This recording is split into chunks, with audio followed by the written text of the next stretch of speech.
You're listening to ChooseFI Radio. The blueprint for financial independence lives here.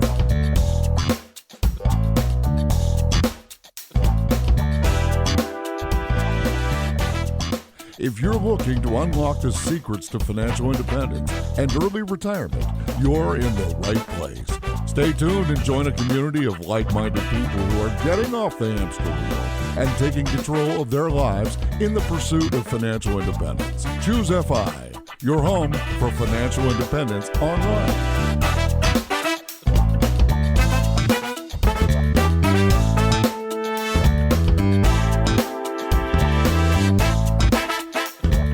Hello and welcome to the ChooseFI Radio podcast. Today on the show, I want to talk about enjoying the journey. Hopefully at some point in life, you get to the place where you realize you have a choice. Maybe you are already earning a relatively good paycheck, but maybe it's in either a high stress field or one that's very taxing from the amount of hours that you have to put in. You're raising a young family and you know, hey, I could just keep grinding this out. And with the income that I'm making right now, if I keep this up for 5 to 10 more years, then I will be there at the finish line. But in contrast to that, you say, or I want to slow down. I want to pick a less stressful profession, a less stressful job. I want to reallocate some of that time back to my family because I'm never going to have my kids when they're this age again. But there's no way I can make what I'm making right now. That you just can't do it. I've landed it. And you're kind of faced with this dilemma. How do I find that balance point? Today on the show, we're bringing on Bradley Rice. He was faced with this exact dilemma. When he had his daughter, he realized, I need to find another way to tackle this problem. I need to find a way to spend more time with her. That was his guiding light. And his story has so much actionable content for people that find themselves grappling with the same dilemma. And to help me with this, I have my co-host Brad here with me today. How you doing, buddy? Hey, Jonathan, I'm doing quite well. And yeah, I've been looking forward to this one for a while, most especially because this is the first time that I've actually spoken to Bradley. You need to put some context on that. Yeah, there's a funny story, right? So I had this catastrophic case of laryngitis last year at Camp FI in Florida. Bradley was there, super interesting guy, gave a presentation, and I wanted to talk to him, and I just could not. I couldn't utter a sound, really. So you were pitiful, dude. I mean, that's not an exaggeration. I felt bad just looking at you. Yeah, I was a shell of a human being, that's for sure. And what an interesting story. He had this inflection point when his daughter was born, and he made the choice to slow his lifestyle down. And I love it when people make these unconventional choices. And yeah, we're going to talk through it. So with that, Bradley, welcome to the show. Hey guys. Yeah, thanks for having me on. And I am absolutely happy to be here. So Bradley, help us piece together where you find yourself. You know, what time is this? How far are you on the FI path? What sort of income are you working with at this point in time? Help us get a sense for where you were on this FI journey. Yeah, so I'm one of those people who has always been frugal. I didn't really know what FI was as a term or really a concept. I was more interested in retiring at 59 and a half with a few $1 million in the bank. And I went to school for economics, so I sort of understood retirement accounts and how to retire, but I'd never understood this concept of retiring early. It had just never been presented to me, so it never crossed my mind. So at about 27 is when my daughter was born, and also when we got pregnant with our daughter. I sort of realized that there were some things missing, and that if I was going to work this same 60-hour-a-week schedule that I was currently working on, that I was going to get to spend very little time with her, certainly on a Monday through Friday week. So that wasn't okay with me. As I was kind of easing into this and getting my mind prepped for having a child, I realized that getting home at 5:30 or 6:30, and then my daughter going to bed at 7-8 o'clock, that just wasn't going to be 100% parenting.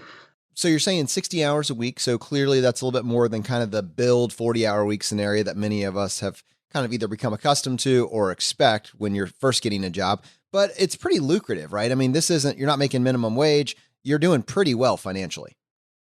Yeah, that's exactly right. So straight out of college, I was making about 40 grand, which probably isn't too surprising to most people with a bachelor's of economics. So I landed a job as a junior Salesforce administrator, making 40 grand. But within 2 years of that, I was making 100 grand. So I went from a junior role. I pushed really hard, got a couple of certifications, I sort of started outrunning my peers in a way because I was determined and doing everything I could to sort of build this talent stack.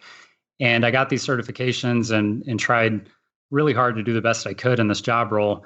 So very quickly went from a junior admin to a senior admin to a Salesforce consultant. So very quickly I was making about 110,000 plus bonuses quarterly. So it's very lucrative. And at that time I was probably 24 years old. So you can imagine that's not the typical case for a 24-year-old.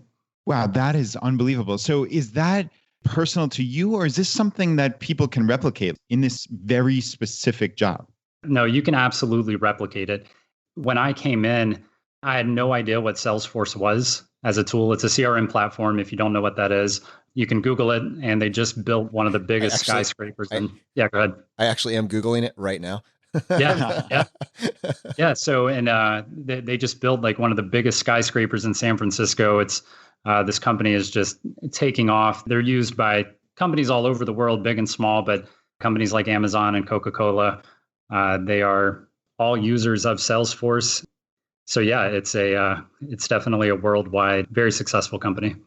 If we could go a little bit deeper there, because we're not always offered this insight into these different types of jobs and career paths, what were your responsibilities and what were you doing so well that kind of had you outpace your peers that were applying for the same position? I'll say it's actually fairly simple, and going back to how repeatable it is, what I was doing different from my peers is that when I came into work and I worked from 8 a.m. until 5 p.m., I actually worked from 8 a.m. until 5 p.m. So if there was downtime at work, I didn't go, hang out at somebody else's desk or go get coffee for an hour or, whatever your typical people are doing. And I mean, I've worked in offices, I see it all day long. What I did is if I had downtime, I actually studied material online in order to get certifications. So instead of goofing off, I actually just put my head down and decided I was going to get really good at this. So that's what I did. Wow. Bradley, where does that drive come from as a 22-year-old kid who's just out of college in his first job? Was this something that you had pre-planned? Like, have you always been like that, as far as succeeding to the nth degree, like in high school and college, or was this just something, I don't even know? Talk me through this. Yeah, I'll be honest. Through high school and college, even, I've always taken the path of least resistance. So I would take the easiest classes I possibly could to get to my degree. I would go into classes as the least amount possible in order to, get an A or a B. And that's really all I was attempting to do. So it's not I wasn't exactly scholarly or determined, I would say. So to answer your question, I think what it was is this was my first professional job, really. And I was a little bit scared that I wasn't going to meet expectation and that I was going to get fired or laid off or whatever it is, and that I needed to get in there and prove myself. I think what started happening is I started getting those pats on the back and people saying, hey, you're doing a great job. Being young at 22, I was impressionable. So people patting you on the back, it means everything. So I think it was sort of that, maybe a naivety that said, hey, you need to get in here and get after it so you can impress your peers and managers and those types of things. And I will say that we were working with some consultants, some Salesforce consultants at our job. They were working on this big project and I wasn't really allowed to talk to them or use their billable hours because I wasn't worthy of their time, kind of thing. But they would come talk to me and they would say, hey, you should stick with Salesforce. It's if you just stick with it for a year or two, you won't believe the career opportunities. And I think at the time when I had mentors and people come to me who had experience and I heard that from 2 or 3 different people, I knew that it must be true, or at least there's got to be an element of truth to it. So yeah, when I hear something from somebody with experience who's a respectable person and I hear that same message 2 or 3 times in a row, I tend to believe it. So I kind of followed blindly, hoping that they were right. And it turns out they were. Yeah, Bradley, this is super interesting. I want to dive more into it if you don't mind. So we're always looking for these actionable tips, right? And different career paths that people in the FI community who are listening to this podcast can take that can help supercharge them on their path to FI. And this Salesforce, my spidey sense is tingling here with this. So you're just, Bradley, you're describing this enormous company. This seems like it has reach. So it does seem replicable. You were an economics major. It wasn't like you were a tech guy coming out of college, but you got this job making $40K that turned into over 100 within 2 years. talk me through like how people get into this at the very first. Like, how did you get into it? And how would someone else listening to this get into a Salesforce early stage career as that junior admin, as you described? Yeah, so I think that's the question that, in my day-to-day life, that's what people want to know. I've actually got an email that I have saved that's basically a template where I say, hey, fill in the person's name. Here's what you need to do to get started. And it's just a breakdown of the training you can do. So if you know nothing about Salesforce, you know nothing about coding, you know nothing about CRM platforms or what that even means, that's great news because you're exactly where I was. So that's definitely not a reason to turn around and say, yeah, it's not for me. I can't do it. You absolutely can do it. Now, do you need to be reasonably intelligent, smart, and driven? Yeah, those are qualities that you're going to need. The way you get started on this, just to put it clearly, if you Google Salesforce Trailhead, and I believe the website is just trailhead.com, you will find that Salesforce has just incredible online training resources that are completely free, no strings attached, don't have to be a customer, don't have to be a partner. It is completely free. It is amazing training. It's the best training I've ever seen, and it's free. That's kind of the impressive thing there. What you're really attempting to do, what my advice to most people is get a Salesforce administrator certification. And what that requires is for you to, I believe it's $200 to take the test. You can find the study guide for it online. It'll tell you exact training materials to follow. Go take that test, get the certification. At that point, it's not going to matter if you have a high school diploma or a doctorate.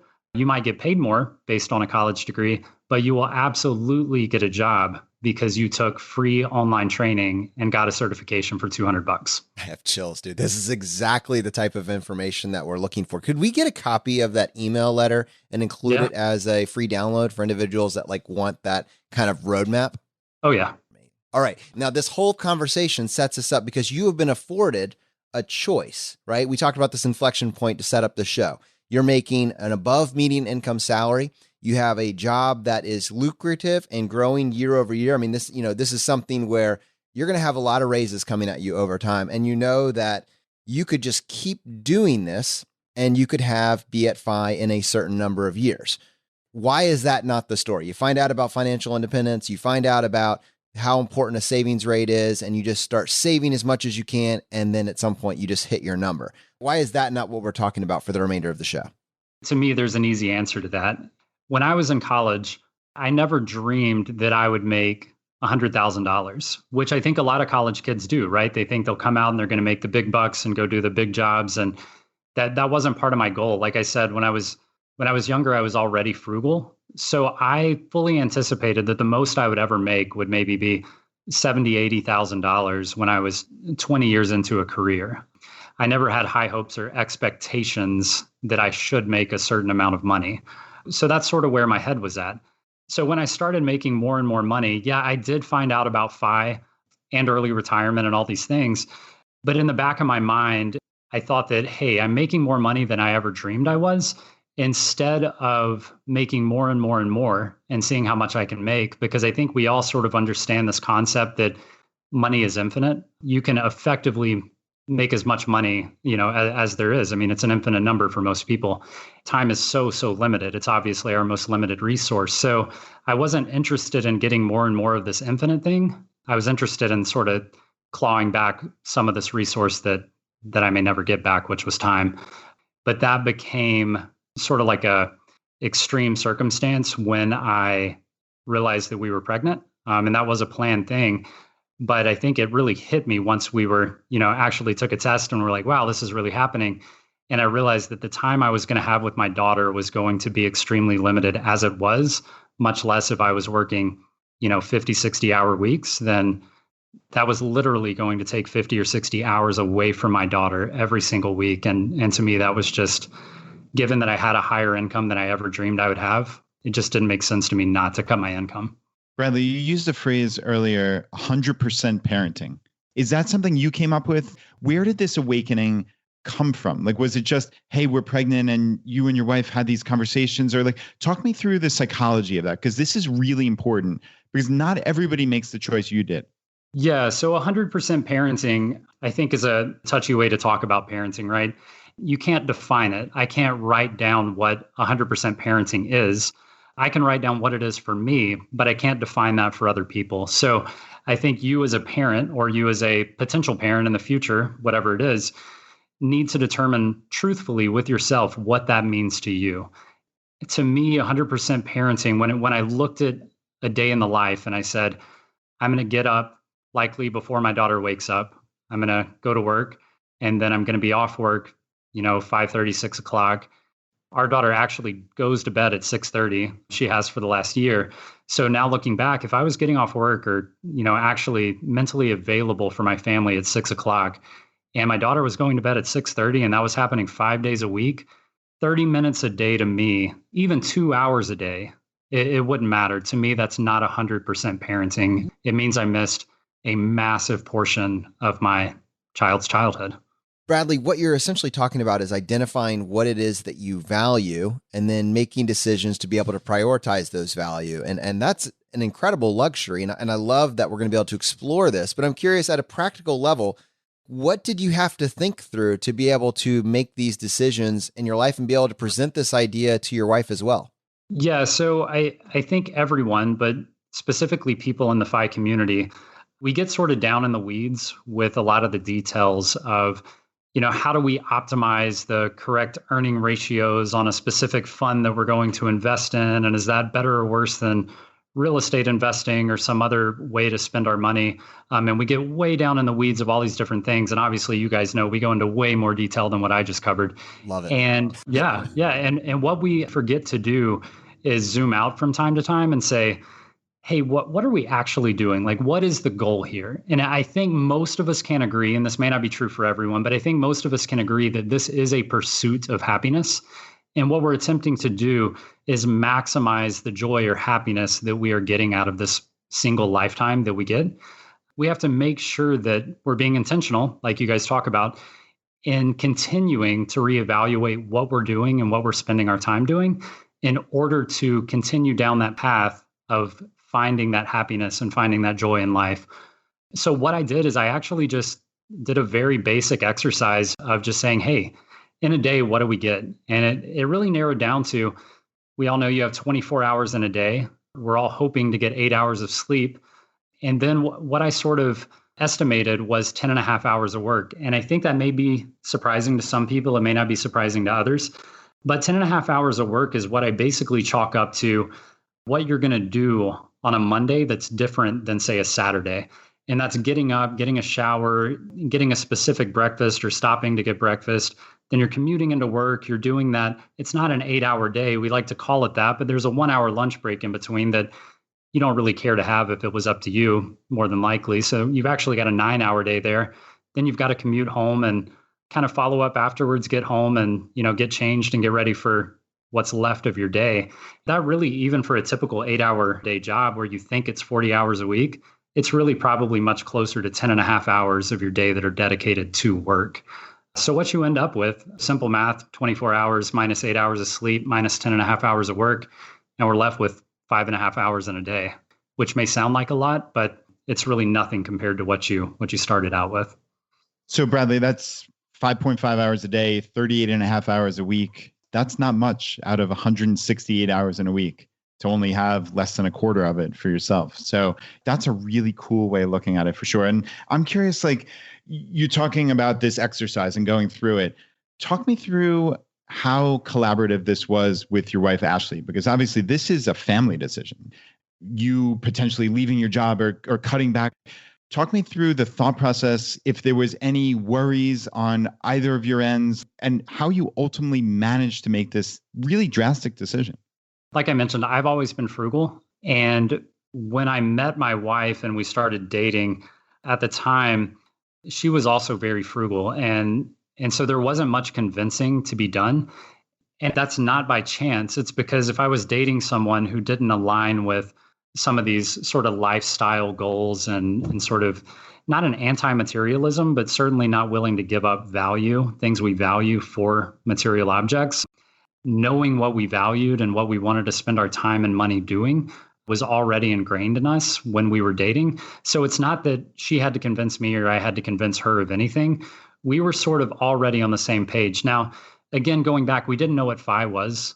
We certainly thought we would work 40-hour a week jobs until we were, 60 years old so we could get into our retirement account. So certainly those were very specific conversations. And absolutely there is some fear when you say, hey, I'm going to cut my income in half. How does that sound? It's not something where it's like, yeah, that sounds good. So what do you want to watch?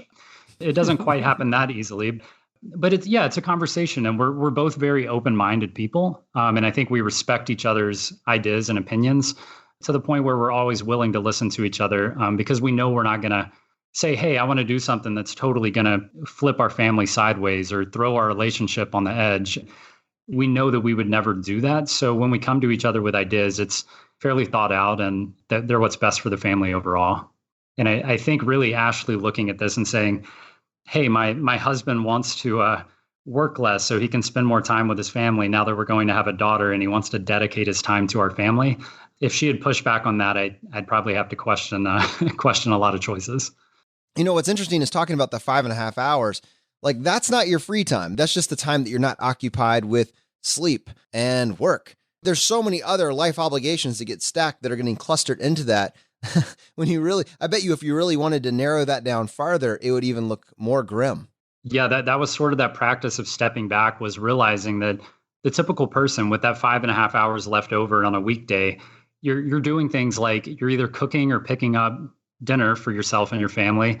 You have to do all those things around the house. They don't just go away, like anything that breaks or any kind of yard work you need to do, taking care of pets, any doctor's appointments and things like that you have to fit in, and then going into the FI community, we have our side hustles, and those are outside of our day jobs.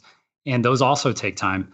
And so once we get past of all these other things we have to do in our lives, then we actually get to spend time doing the things that we value or we feel like makes us happy.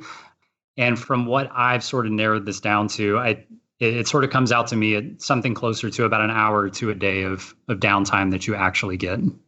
So how do you attempt to get happier? How do you attempt to get more out of that 1 hour or expand that 1 hour to take up more space?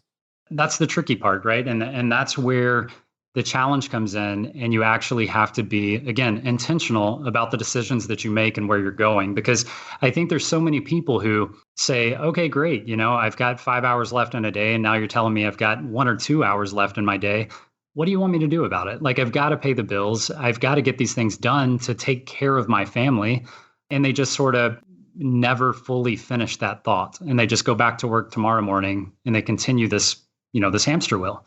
What I specifically did was I decided that the biggest decision that I made was deciding to cut my income in half and start working part-time. And that's not as easy as snapping your finger and going to your employer and saying, hey, I'm going to work part-time and you're going to pay me half as much, and then everybody's going to be happy. So see you tomorrow. It doesn't work that well. And you actually have to grind a little bit. You have to have some uncomfortable conversations with potential employers or your current employer or whatever the case may be. So yeah, it's not a simple process, but if you don't ask, you're never going to get it. It's the funny thing. I've talked to so many people who say, hey man, how do you work part-time? I want to work part-time. And I just tell them kind of jokingly, but kind of truthfully, have you asked your employer if it's okay if you work part-time? And, they kind of laugh it off, but the truth is, have you? And it is an awkward conversation, but no one's going to fire you. I shouldn't say that. I don't think most people who work hard at their jobs and show value in their jobs are going to get fired for going to their manager and having an uncomfortable conversation about, I want to spend time with my family. I want to spend time doing the things that I value. To me, that means not working 8 hours a day. So Bradley, talk me through that conversation that you had. Did you have a conversation with your existing employer, or did you look outside of that job? And if you did have that conversation, like, how did that go? And how do you approach it mentally to sell what your vision is, right? Because ultimately, this is something that you're selling. That's exactly right. And that's exactly how I would sort of look at that. I'm definitely selling myself. I'm selling that, hey, I can do this job and I can get the job done for you, and I can do it in half the time. So my pitch when I go to potential employers, and I'll say that I've never been turned down. I've only done it twice, I'll say, but I'm 2 for 2, and I think I could absolutely repeat this. So what I do is I actually applied for jobs that were full-time jobs and jobs that I would say overqualified for, but not terribly overqualified for. Like I knew that they would want me. Like if they saw my resume, they would say, that guy is amazing. I want him on our team. I can just tell you an exact example. I just won't use the company name, but I got in touch with a recruiter. I presented her with this, hey, before I waste your time and before I waste my own time, I just want to tell you that I know what the job listing says online, but instead of being full-time in your office, I would like to be part-time and working from my house. She was a little baffled at first. I mean, that's not something somebody hears every day, if ever. I said, hey, look, I know this may not be your decision to make. If you could just get me on the phone with the hiring manager, I would love to talk to them more. And if they hate the idea, then we're done. But hey, what if it works? So she got me in touch with the hiring manager, and that's really where it matters. At least to me, that's where it comes in. That's where I can have a real conversation with a decision maker. And so my pitch to him was, look, you have somebody in the office 8 hours a day. They're doing all those things we talked about. They're standing at their coworker's desk talking about the latest trending YouTube video or how horrible the Super Bowl was and all these kind of things. And they're taking half-hour coffee breaks because they get caught up in the break room, and they're taking an hour and a half lunch, and they're 30 minutes late to work every day. And really, they check out at 4:30 anyway, because what else are you going to do with that last half hour of your day? And what you're really getting out of someone is maybe a 5-hour day. I mean, truthfully, if you really nail that down, you've got about a 5-hour day you're getting out of a typical employee, because they're getting paid the same no matter what happens. Now, if you take that person and you say, hey, look, that's what you're actually working with. And what I want to bring to the table is I'm going to sit down at 8 a.m. and I'm going to work until 12, and I'm actually going to work. I'm going to take 0 breaks. I'm not going to leave my computer, and I'm going to knock this out for you. And I'm going to be 100% responsive. I'm going to be the best employee you've ever had. The sacrifice is that it's 4 hours a day. And usually they're pretty open to that. And it was surprising to me. And I'll say it's probably surprising to most people, but it was also surprising to me that I didn't get laughed out of the room. So what actually happened is they had to go to their higher ups and get it approved. And then they had to decide if they were going to give me benefits or not based on being a part-time worker, and realizing that if they can pay me half as much and I would work half the time but get the whole job done, then all they're doing is saving a ton of money. And that's a win-win for everybody. Was that the first conversation you had with this employer at that point? So you described talking to the recruiter who put you through to the hiring manager, but you also describing going after jobs that you're overqualified for, but not terribly so. So at that point, did you have an inkling that you could get this job, or that you had already been like down the road for that? Or was this just literally the first time that you even corresponded with this company? Yeah, this would be literally the first time that I corresponded with the company. And I think there's a missing key piece here, and that is you need to be in a position where you have nothing to lose. If you're unemployed and you're not paying your bills and you're going into a hole somewhere, then you need to take the job that you can get. And obviously you're in no position to negotiate like this, because you need to take a job and get yourself out of that hole first before you start, I would say, maybe for lack of a better term, power playing it. Yeah, that's right. Yeah. So you don't need to, you're in no position to make a power play when you need the job. The position I was Bradley, coming from, is this the straight Office Space play going on right here? People respect unconventional people. Yeah, well, I think there may be something to that. I don't think it's quite as easy or as fun as Office Space makes it, but I think there is something there. People, I think, are open to interesting ideas, because I think people like a little drama or a little mix it up to the daily routine. So I think it's kind of fun sometimes for them to hear these maybe outlier or uncommon ideas. Can I just ask, I'm really curious what type of job you actually have, like what your responsibilities are that allow you to do this remotely and not be in an office. Clearly not every job can be done remotely, but many can. And with your background and your training at Salesforce, and now you're looking for these new jobs that will allow you a much more flexible working environment. What skill sets and actual day-to-day activities were you doing that would allow it to be done so successfully from home? Yeah, so I think the skill set, if you're talking about the I think the skills that a individual needs to have from like a work ethic standpoint would certainly be you have to be a self-starter. If you're one of those people who, if you're sitting in your home office and you can't, you just can't stop watching TV, or you can't quite make it to your office, or you can't get off your phone, no one's going to sit there and micromanage you, and you're not going to get your job done. So if you, at the very least, you have to be a self-starter. To actually do Salesforce specifically, I would say that you have to be business minded. So if you're one of those people who even halfway enjoys the thought of how does a business work? How does a marketing team actually find a lead or a prospect to sell to? And then once they sell them something, how do they support that person? And what are all the moving pieces to that? I would say if that sentence interests you in the least bit or sounds like a skill set that you think you might have, then Salesforce is definitely a potential for you. Bradley, you talked before about how income is almost infinite. And I'm curious, if you went from 40,000 to 100 plus in 2 years, what is the upper bound for someone in this Salesforce type job? Yeah, so I'll say the typical Salesforce role, if you're looking at there are a few different job roles here, and you can find these online. And actually, Mason Frank was at a huge Salesforce conference. They're this big recruiting company, if you haven't heard of them, Mason Frank. And they did a study at Dreamforce, which is a huge Salesforce convention in San Francisco. And they did a study based on the people who showed up there to see what the average salaries were for different roles. You can basically chop Salesforce experts into different groups. And you can say you're an administrator, which is basically someone who can easily understand the requirements of the employees of a business. So they're saying, hey, I need to be able to log my emails or log my calls better, those kind of things, simple things. Then you're a Salesforce administrator. If you want to be a Salesforce developer, then you're much more involved in writing actual what's called Apex code, like JavaScript, or basically these coding languages. Then you're a Salesforce developer and you get paid a little bit more for that. There's also a role of more like a business analyst who does a lot of reporting and data work and database management and things like that. And really, if you can become a hybrid and have a little bit of each of those skills, then you become infinitely more valuable.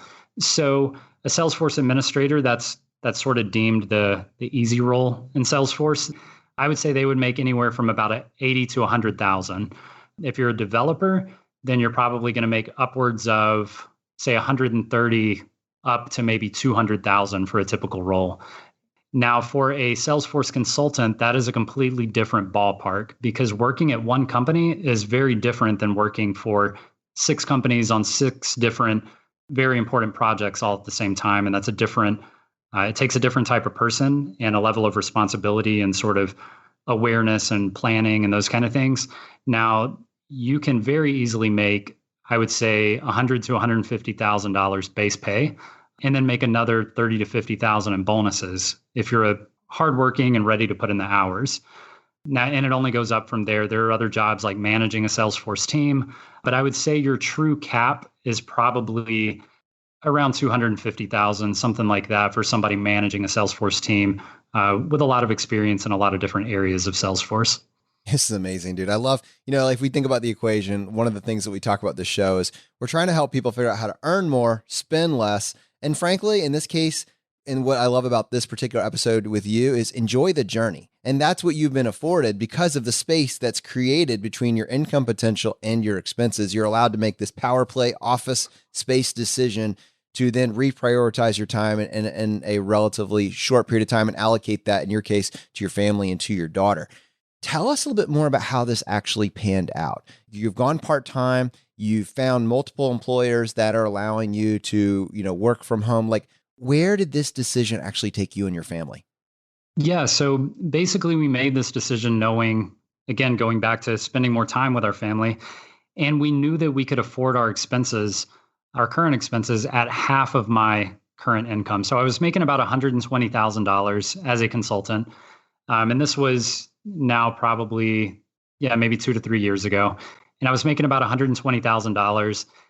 We knew we could live on about $60,000 a year. Now, is that going to get us, fast track on our journey to FI? No, not at all. We were basically maxing out our Roth IRAs at that point and really just going more a traditional retirement route. However, a very non-traditional day-to-day existence of my wife not having to work anymore and me getting to work from 8 to 12.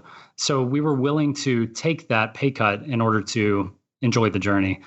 So what actually ended up happening is I approached a company that I knew used Salesforce that was about 2 miles from my house. And I was very interested in companies close by. And I found them and they weren't even hiring. I emailed everyone on LinkedIn that I could find that was in a management role at that company. So I hop on LinkedIn, I look up the company, and I just start LinkedIn messaging these people and saying like, hey, I'm a Salesforce consultant. I live close by. This would be a really good fit for me. I'm wondering if you guys need any help. One person responded and said, hey, why don't you just come into the office and talk to us? And let's just see what you're talking about and if there might be a fit. So I go in. Obviously, they're a little taken aback. How are you going to learn the company if you're working from home? How are you really going to fit into our culture if you're only working half days? And so what I ended up doing is I said, hey, what if we do a 2-week trial?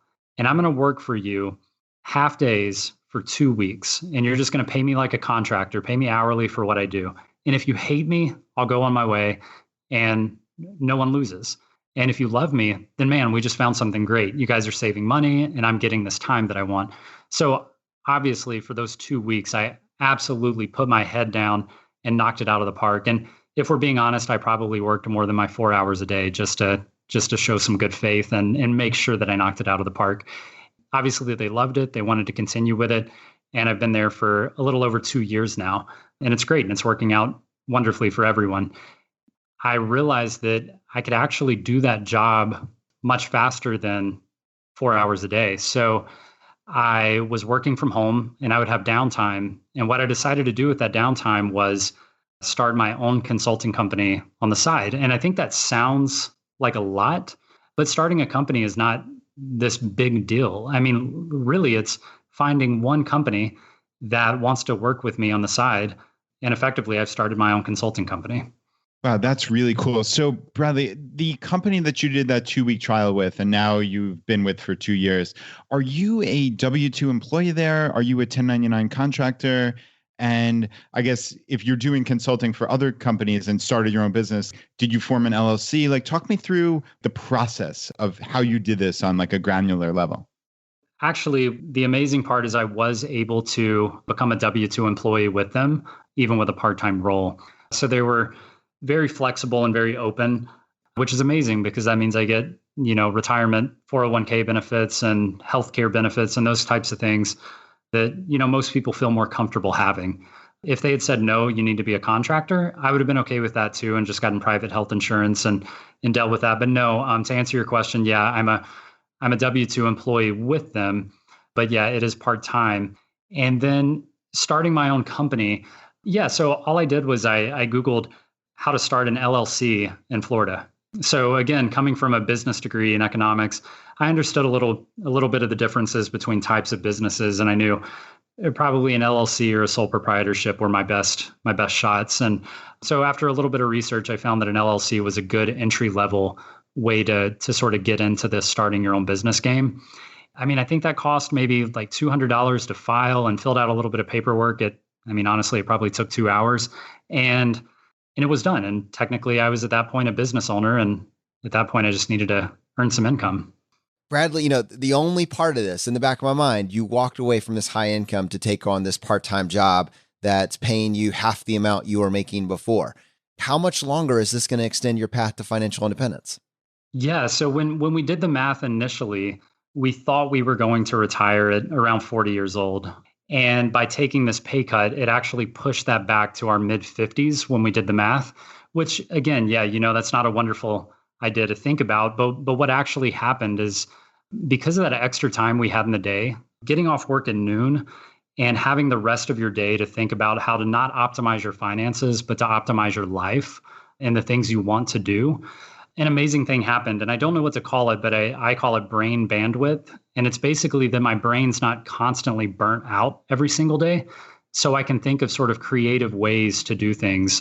So that led me to starting my own consulting company, optimizing my time to be more efficient. And now I actually make considerably more than I did. So this last year for 2018, I just finished up my taxes and ended up making 170,000 last year, which That's is amazing. yeah, so that's 50,000 more than I ever made full-time consulting, and that's 110,000 more than I thought I was going to make working part-time. And I can tell you truthfully, honestly, I think a lot of people will question, does this guy really work a part-time job and have his own consulting company and truly work 8 to noon? And if I'm being honest, I probably don't work 20-hour weeks. It's probably something closer to 25 hours a week. So if we can be totally honest, I probably Please be totally honest. exactly. Being totally honest, you might have to work 25 hours a week to really get that 170 grand that you're looking for. Yeah. This has actually ended up fast tracking our path to FI. And I think I owe that all to this, whatever this is, this idea of just being able to think more clearly and sort of actualize and get your life in order and get your priorities in order and just do things more efficiently. Yeah, we've actually fast tracked.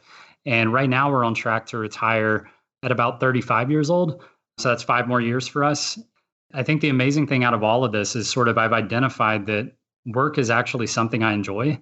Do I enjoy working 40 hours a week? No. Do I want to continue working 20 hours a week for the rest of my life?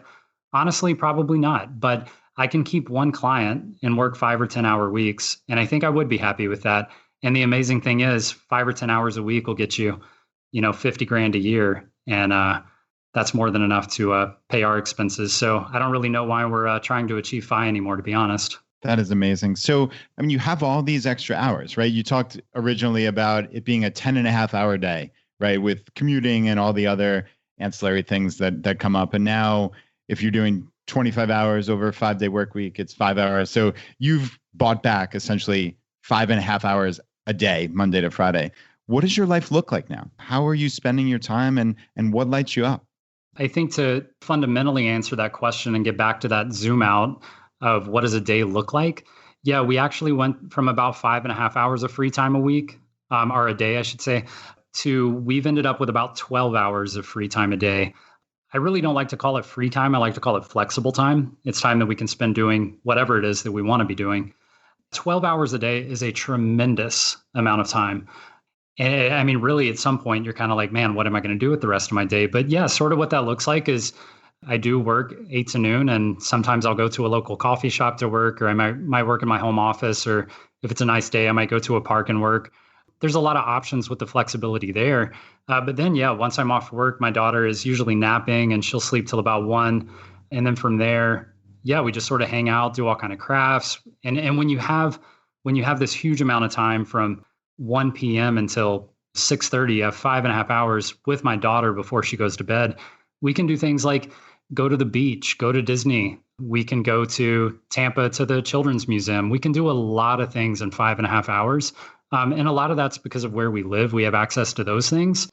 But I think anyone anywhere can imagine that if you have this huge amount of time, your entire afternoon after 12 o'clock through the rest of your day, there's a lot you can do. So pretty much the sky's the limit. I mean, truthfully, working remote, we could we could do whatever we want for the most part, as long as I get my job done. And really in 2018, we ended up doing we bit a bite off. We tried to go on a 1-year road trip in an RV, but we got burnt out on it. So it ended up being a 4-month road trip in an RV. But it was an amazing experience that most people just don't have the opportunity to do.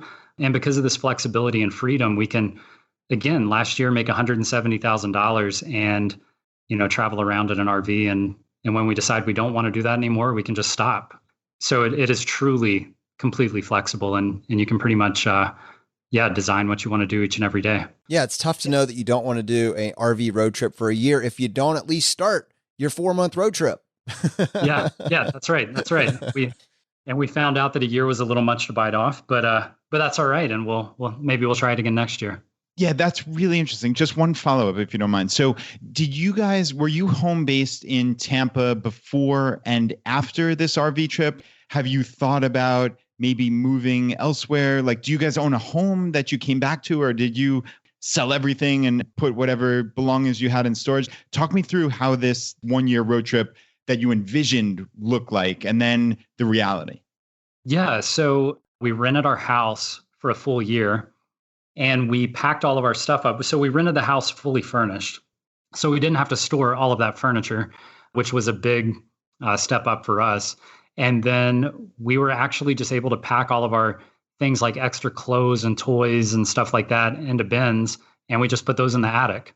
So yeah, we're pretty well against spending money on storage units and things like that. So we rented the house furnished, put the rest of our belongings up in an attic, loaded everything else into the RV, and yeah, hit the road. And so I think the obvious question is, okay, well, if you leased your house for a year and you came up short at 4 months on the RV trip, what are you up to now? So what we're actually doing is we decided we were actually in Alberta, Canada when we sort of said, hey, I think we're all done here. Let's sort of bail.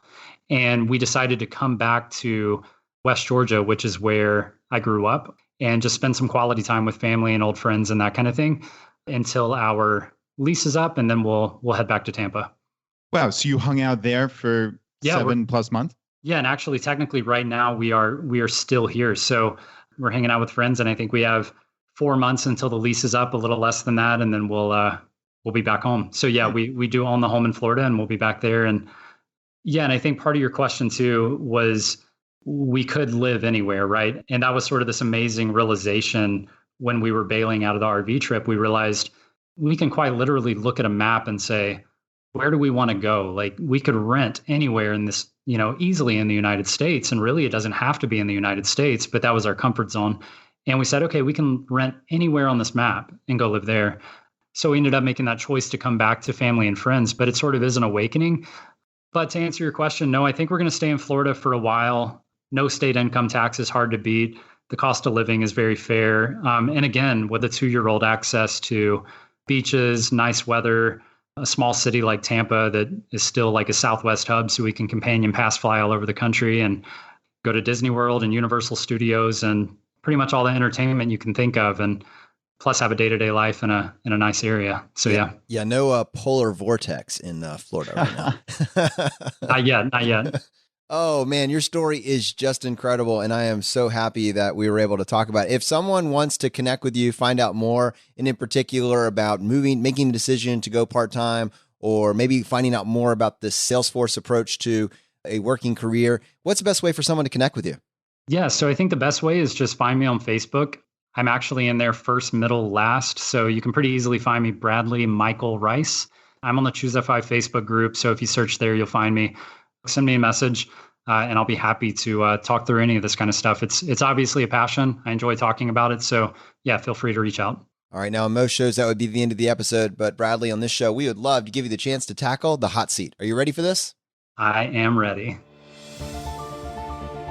In a world drowning in debt and rampant consumption, trapped by the chains of lifestyle inflation, these questions highlight the secrets of those who have broken free. Welcome to the ChooseFI Hot Seat.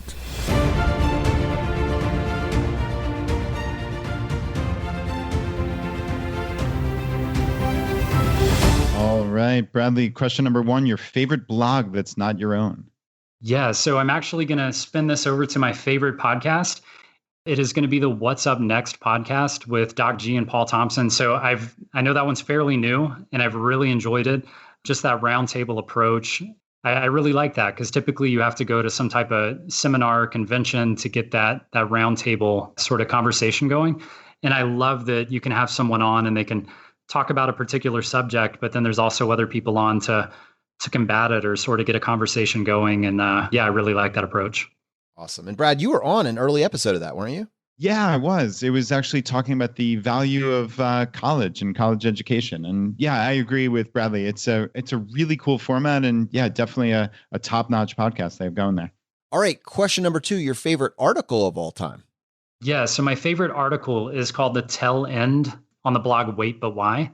If you check out this article, it actually takes your life and a lot of pieces of your life, and it'll say like, how many days do you actually get to live in your lifetime? And for instance, how many days do you get to spend with your parents? How many days do you get to be on vacation or, see it snow or something like that? So anyway, what it does is this article takes your life and it summarizes it in a almost depressing way and says, on a sheet of paper, you can look at it and see how limited your life is. So when I read this article, the first thing that popped into my head was, I need to do this with my daughter's lifetime. And so I sort of assumed that she's actually going to care to hang out with me and like be my friend until maybe she's 12 years old and realizes dad's really not that cool. So what I did was I took that same approach and I said, hey, what do 12 years of my daughter's life look like? And how much time do I really, true quality time day to day do I really have with her? And when you narrow it down like that, it is amazing. And I actually, I took the approach of saying, what if I worked a full-time job? How much of that would I lose? And now what if I work a part-time job? How much of that do I get back? And again, that was just another compelling reason to work part-time and get that time back with her. Yeah, Bradley, I hear you. This article has been mentioned a number of times on our podcast, and I absolutely love it. And it is a stark realization when you read this. He's describing that he had already used up 93% of his in-person parent time by the time he graduated high school. 93% of the time that he was ever going to spend with his parents was essentially gone by the time he was 18. I mean, that is crazy, especially when you think about your kids, right? And this obviously caused you to change your life and this type of thinking. I mean, my older daughter is 10 and change. And I mean, I've used up, I guess, half of the time that I'm going to spend with her. That's crazy to me, but it does make you realize how precious time is. Yeah, that's exactly right. And I know this is the point you're getting at. And that's that if he's saying that he's, used up 93% of his time with his parents by the time he's graduating high school, then it's the same thing from the parent perspective, right? By the time your kid graduates high school, 93% of your time with them is over. It may sound a little depressing, but I'm hoping that it's a little compelling, because it needs to be a compelling idea that if you have young children right now, by the time they graduate high school, you probably have about 7% of their life left to spend with them. It's hard to look at it that way, but it should just compel you to spend as much time as you can right now. Yeah, agreed. That is a call to action for sure. And Bradley, let's move on. Question number 3, your favorite life hack. Yeah. So if you haven't picked up on it now, I would consider my favorite life hack to be working part-time. If you can find a way to work part-time, if you can even find a way to work from home, if you can't get the part-time job, if you can just get some time at home, those are huge, huge amounts of our life that we can scrape back. I think we talk about a lot of this stuff and as it applies to finances, and we'll look at things like, hey, the big 3, like, for your finances, it's housing and cars and food. Well, if you look at your time, it's your job. That's what's taking all of your time. I mean, I wish we could cut out sleep, but we sort of need it. And not all of us feel that way. Not all of us feel this way. And I wanted to say, public disclaimer, no animals were hurt in the recording of this podcast. Yeah. So those are 2 huge ways I like to look at this. And it's number one, that if there's one place you can fight back to get your time, the biggest sort of low-hanging fruit is going to be cutting time out of your full-time job. The other way I like to look at my time also is we talk about emergency funds, or sort of these opportunity funds that we have sort of put to the side just in case a good opportunity comes up or if an emergency comes up. And I like to think of part-time work in the same way. It's almost like you have this emergency fund of your time waiting for an opportunity to arise so that you're not already fully consumed with this full-time job. Sometimes things take more than money. And if you have time, that can really open you up to possibility. Awesome. All right. Question number 4, your biggest financial mistake. Yeah. So my biggest financial mistake was definitely with cars. Again, I've always been frugal, but we had a Toyota Prius when I was in college. I say we because my wife actually had the Prius and I had my car.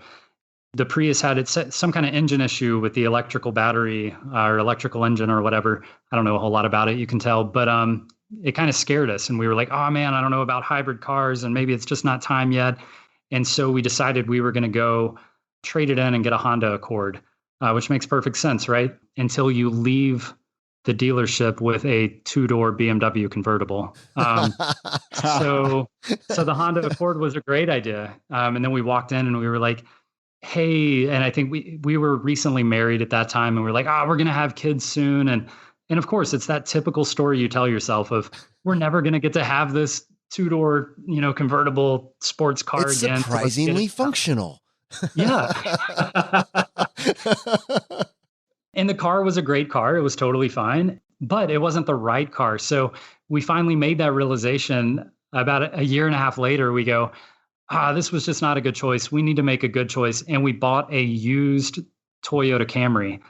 And that was a great idea until it turned out that was a complete lemon. And we poured like $2 or $3 grand into that car. And it was only 11,000 to start with. So we ended up trading that in. And if you can imagine what we traded that for, we were actually pregnant at the time, getting ready to start our family. And we accidentally left that dealership with a BMW SUV. You guys are on tilt, man. Yeah. So by far, cars were our biggest mistake. And the funniest part of it all is, like, the kicker is, we got rid of the BMW SUV only to realize we didn't need another car. So now we have one car, which is the car I've had since high school, because I work from home and my wife doesn't go into work. So really, we just need a car for emergencies. If she needs to run, Evelyn to the hospital really quick for something, then there's that. But really, there's no compelling reason we ever had to have two cars. The craziest part of it all is we went through this really bad car buying mistake, I guess. And it turns out we really didn't need a car at all. So that's sort of the kicker for us. A car buying binge when you need 0 cars. That's awesome. Right. That's right. All right, Bradley, question number 5, the advice you would give your younger self. Yeah. So the advice I would give to my younger self would be being more aware of house hacking or real estate as a path to cash flow or long-term recurring income. It's something I was certainly aware of. Growing up, my parents actually owned a couple of rental properties. And when I was in college, me and my brother lived in one of their rental properties, and we had roommates, and we got housing in college for free and paid all the bills on the house through that. But all the money went to my parents, and that's totally fine. But for whatever reason, I didn't pick up on that after I left that sort of shared space with the college kids. And whenever I got a real job and left, and we got a little townhome, and it never occurred to me to sort of get into this rental game. And unfortunately, that was in 2011. We bought our first home. So it was still a great time to sort of get into this real estate game. And we just didn't do it. So advice to my younger self, I would say, hey, keep in mind that you should probably acquire some rental properties, while not knowing at the time the market was just going to boom. All right. Well, we do have a bonus question for you. The purchase that you've made over the past 12 months that's brought the most value to your life. Yeah. So this one took me a little bit of thought. And what I finally narrowed it down to was a percolator. So if you're not familiar, that is a type of coffee maker. We do enjoy our coffee each and every day. It turns out we just really like strong coffee, more or less. And a percolator, the great thing about it is it keeps recycling the water over the coffee grounds repeatedly. So you just get stronger and stronger coffee, and it makes for a great cup of coffee every morning. So yeah, definitely a lot of value there. And I think you can pick it up for, ours was like $40 on Amazon. So it's not exactly going to break the bank. Nice. Now, it is strong coffee. It's not espresso, right? That's right. It's strong coffee, not espresso. Awesome, Bradley. Your story has been incredible. It's brought so much value to just us personally, but I think it will for our audience at large. Thank you so much for coming on the show, man. All right. Thank you, guys. I was happy to be here. Brad, there are so many themes in this episode that I can't wait to dive into on our Friday roundup, but just in particular, his ability, this self-taught skill that allowed him to scale his income so quickly, make a choice for his family, focus on enjoying the journey and getting the benefits of financial independence long before he hit some number on an Excel sheet. Just incredible. That's what's so cool about these interviews is we never know where they're going to go. I didn't know, frankly, that we're going to talk so much about the granular details about Salesforce and how he grew his job and the consulting. But that is amazingly valuable content for the audience. And that's what we're trying to bring here each and every episode. And of course, Bradley's story is just incredible. And I'm so glad he got to tell it. Just good stuff all around. Earn more, spend less, enjoy the journey. All right, my friends, if you got value from today's episode, take 1 second and press the subscribe button on the platform you're listening to this on. It just lets the providers know you're getting value from the show and you want to be here when we produce additional content. If you want to support us in what we're doing here at ChooseFI, here are 4 easy ways. 1, leave us an iTunes review. To do that, just go to ChooseFI.com/iTunes. 2, use our page to sign up for travel credit cards. If you want to travel the world with miles and points instead of your hard-earned dollars, then just go to ChooseFI.com/cards and get started today. 3, if you're working on the milestones of FI, set up a personal capital account to track your progress and use our affiliate link. It's completely free, and just go to ChooseFI.com/PC. P as in Paul, C as in cat. And 4, and most importantly, find your friends, coworkers, and family members who might be open to this message and tell them about the podcast. Have them start with episode 100. It is a fantastic starting place. All right, my friends, the fire is spreading. We'll see you next time as we continue to go down the road less traveled. You've been listening to ChooseFI Radio Podcast, where we help middle-class America build wealth, one life hack at a time.